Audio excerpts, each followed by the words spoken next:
Ndagusuhuje kandi nkwifurije gukomeza kugira ibihe byiza bari mu Rwanda, bari i Burundi niho tugira abantu benshi, mukomeze mumere neza cyane nibyo tubifuriza. Hanyuma rero nari nababwiye ko ndi gutegura ikiganiro kuri mining dushobora gukomeza cyangwa se tugahagarika cyane ko zimaze kudutungura, ariko reka iyo video nzayikurikizeho ubutaha nitutabona indi update, ariko nonaha nyemerera tuvuge ku ntambwe nziza mu Rwanda bari gutegura kuba twatera maze tugatangira gukoresha ifaranga ry'ikoranabuhanga. Uyu munsi turabirebera hamwe kuri icyo gitekerezo gishya kivuga ku ifaranga rya digital ry'u Rwanda, mu mpine ni RF. Ese ni ukuri bizagenda bite? Reka byose tubirebere hamwe. Ubundi RF nk'uko ubibonaho kuri iyo foto ni amagambo y'impine ariko ahagarariye Rwanda fra ya digital. Ni ukuvuga ngo musanzwe muzi ko currency y'u Rwanda ari RF, Rwandan franc. Noneho ubu ngubu kuri aha ngaha turaba dufite RF gusa, W itarimo. Noneho iyi RF iraza kuba ikora nyine mu buryo busanzwe dukoreshamo crypto, bari kubigenzura. Ubu ngubu nibiza kuza kwemezwa mu gihe bazaba bihaye bizatangira gukoreshwa, kandi urumva ko ari inkuru nziza ku bantu basanzwe bakoresha cryptocurrency. Ushobora kuba ubona iyi shusho iriho hano, ariko iri gutangaza coin nyine nk'uko tubona BTC nka coin, no mu Rwanda nicyo bari kuba bagerageza, ariko mu buryo bwa blockchain nibwo tuzaza tuyikoreshamo. Hanyuma rero reka nkubwire ngo kuyivugaho byinshi byatuma twinjira tukabirebera hamwe mu buryo bwimbitse. Urasabwa kuba warakanze subscribe kugira ngo tujye tubana no mu bindi biganiro. Ibi mu Rwanda babitangiye byitwa CBDC cyangwa se Central Bank Digital Currency. Ni ukuvuga ifaranga rikoreshwa mu bihugu ariko mu buryo bwa digital. Iyo tuvuze digital ni nk'uko ibihugu nka Nigeria, China, Russia bamaze gutangiza ifaranga ryabo rya digital currency. U Rwanda narwo ntago rwasigara inyuma kuba ruri ku murongo wo gushyiraho iryo tangazo muri iyo nzira nyine ya cryptocurrency. Ni ibintu byo kwishimirwa, ahubwo wahita wibaza ngo ese u Rwanda rwaba ruri gutekereza kubikoraho kuri iyi digital currency? Banki nkuru y'u Rwanda BNR yigeze gutangaza ko yiga ku buryo bwo gushyigikira ifaranga rya digital ya CBDC twavuze nyine. Barabitangiza babikoraho ubushakashatsi. Ibi bijyana no kurwanya amafaranga y'ibihimbano. Hari ukuntu abantu bafabrika inote, bishobora kubicana imbere mu byiza twabivugaho bya CBDC no kongera umutekano w'imari no guteza imbere ubukungu bushingiye ku ikoranabuhanga. Nubwo bitaratangira ku mugaragaro, ariko iyi RF uri kubona ku gishushanyo ishobora kuba ari igitekerezo kandi cyenda gusohoka hanze tugatangira kuba twayikoresha. Ahubwo ikindi gice harazaho itandukaniro riri hagati ya RF na crypto coin. Bitandukaniye he? Iyi RF ni ifaranga ariko nanone rya CBDC. Wibuke ko CBDC twasobanuye ko mu magambo arambuye ari Central Bank Digital Currency. Ubwo turi kurebera hamwe difference iri hagati ya RF na crypto coin.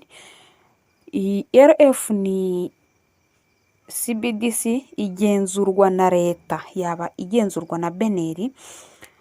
Ifite agaciro kangana n'ifaranga risanzwe. Tuvuga uko 5,000 byari bisanzwe bivunja, nta kintu cyahindukaho. Ariko crypto nka Bitcoin, Pi Network, Ethereum bigenzurwa na decentralization cyangwa se decentralized system nka leta se, cyangwa urabizi nyine amafaranga ya crypto aramanuka akanazamuka, ariko RF yaba ikoreshwa nk'amafaranga asanzwe, ntago yajya hejuru y'igiciro twari dusanzwe dufiteho, kandi yakora mu buryo bwa blockchain. Ibi rero kuba twakoresha iyi RF ibyiza byabyo harimo kuba byoroshya imikoreshereze y'amafaranga, kohereza amafaranga hagati y'abacuruzi, abaturage boroherezwa mu buryo bwo gukoresha serivisi z'imari, hanyuma ibyiza byabyo cyane n'ingaruka reka tubirebere hamwe nihuta cyane. Kwihutisha transaction, amafaranga ari mu buryo bwa blockchain arihuta cyane. Kugabanya amafaranga y'amatransaction, mujya mubona ko iyo turi kohererezanya amafaranga mu buryo bwa crypto badukata makeya ku bantu babitangiye ugereranije nuko tuyoherereza mu buryo busanzwe. Kohereza biba byizewe ariko nanone nayo ingaruka, abatamenyereye iryo koranabuhanga bashobora kuba basigara inyuma. Risiki zo kwibwa amakuru online, murabizi ko duhora uku nguku dukunda kuroginga ama email, just nyine kuba wahakingwa biroroshye. Hanyuma gukenera interinete ku bantu bose, iyo udafite interinete ntabwo ushobora kwakisesinga ubwo buryo bwo kuba wakishyurana n'umuntu.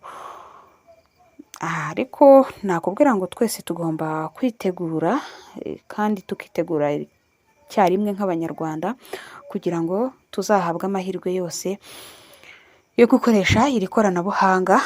Kubyiga murabizi ko ni ubuntu rwose, ukuntu bakoresha aya mafaranga n'igihugu cyahita kibishyiramo umuhate. Murabizi ko bakora ibintu byinshi cyane kandi bifite umumaro.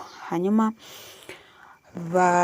batangaje ku makuru nakuye ku kinyamakuru cya RBA kandi bavuga izandani, bavuze ko bitarenze mu kwezi kwa 10 ibi bazatangaza ibyavuye muri resultat twemererwe kuba twayikoresha cyangwa se twayireka. Byiza ni uko mushobora kuba mwatangira, wowe wamenye urugendo rwa crypto nta hantu warucikira n'ihisi iri kugana, watangira kubyitoza hakiri kare, kwiga hakiri kare, kubishakaho amakuru, kandi amakuru aboneka ahantu hose, nta muntu wayakwima. Hanyuma ikindi ni uko ku muntu uba udafiteho amakuru na makeya kuri ibi bintu bya cryptocurrency, beta ko ushobora kuba wabanza ugasobanuzaho kugira ngo ubikore uhubutse, kubera ko iyo wibeshye muri blockchain nta kintu na kimwe ubaza. Mbere yuko wohereza barabikubwira ngo iyo uyobeje amafaranga ntago uyasubiza.